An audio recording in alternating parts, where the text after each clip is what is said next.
그 88년도에 국민연금이 도입됐거든요. 네. 근데 이제는 그때 도입됐을 때보다 수명. 평균 수명이 와.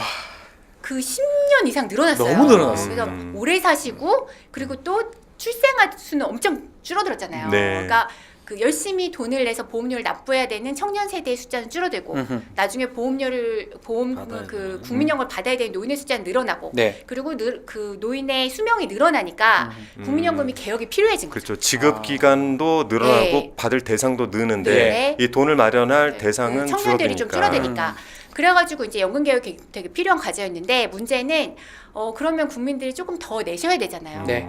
근데 국민들한테 더 내시라고 하면서 그러니까 받는 돈을 깎아버리면 그렇죠. 국민들 입장에서는 이게 너무 힘든 일이잖아요. 네, 그래서 네. 사실 이걸 가지고 굉장히 오랫동안 논의가 있었습니다.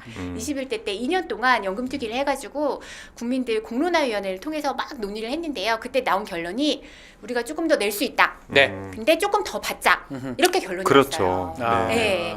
그래서 그 결론에 따라서 우리가 연금 개혁을 열심히 하려고 했는데 그래서 21대 마지막에 그 사실 시민사회에서는 50%를 얘기했지만 이렇게 하면은 이제 연금의 지속 가능성이 조금 어려움이 있으니까 민주당안은 45%였고 네. 그 국민의힘 이쪽에서는 42%, 43%막 이런 얘기를 했었어요. 네. 근데 우리가 그 당시 이재명 대표님이 대승적으로 결단해서 네. 우리가 44%까지 양보를 하겠다. 44. 네, 44까지 양보를 하겠다고 해서 음. 거의 이제 협상이 되는 분위기였는데 갑자기 깨졌죠. 윤석열이 판을 엎어버린 거예요. 아무 이유 없이. 네. 그게 엎어버린 이유는 제가 보기엔 유일한 이유는 네. 이재명 대표님의 공으로 가는 게 맞습니다. 싫었던 거예요.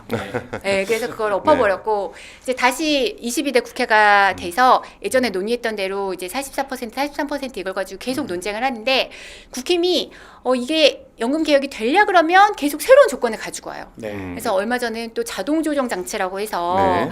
국민연금이 어느 정도 되면 또 삭감될 수 있는 그런 장치를 좀 넣어야 된다. 그거 안 넣으면 또 연금 개혁 안 된다라고 막 억지를 부리다가 이제 오랜 논의 끝에 이제 44 두 개의 안을 가지고 네. 국힘과 민주당이 이렇게 약간 대립을 했고 사실 저희는 국민들을 생각하면 그래서 44% 정도는 올려야 되지 않나 이런 입장이긴 했는데 네. 그게 너무 잘 안 되니까 정확히는 이제 예. 그러니까 민주당 측에서는 소득 대체율 50%를 주장을 하다가 최초에. 그렇죠. 최초에 최초에는 주장을 50% 하다가 저쪽에서 이야기를 할 때 저희가 45%까지 받을 수 있다라고 얘기를 하다가 네. 갑자기 또 44를 들고 나왔는데 네. 그 한 1%포인트씩 낮출 때마다 또 조건이 자꾸 붙어요. 네. 맞아요. 그러니까 최종적으로는 43% 정도에서 오늘 얘기 보니까 네. 다시 양보를 해서 43을 이제 하신 것 같아요. 43을 해서 오늘 양보를 했고 예. 국힘도 그렇게 하자라고 오케이. 해서 예. 오케이 해서 겨우겨우 타결이 됐습니다.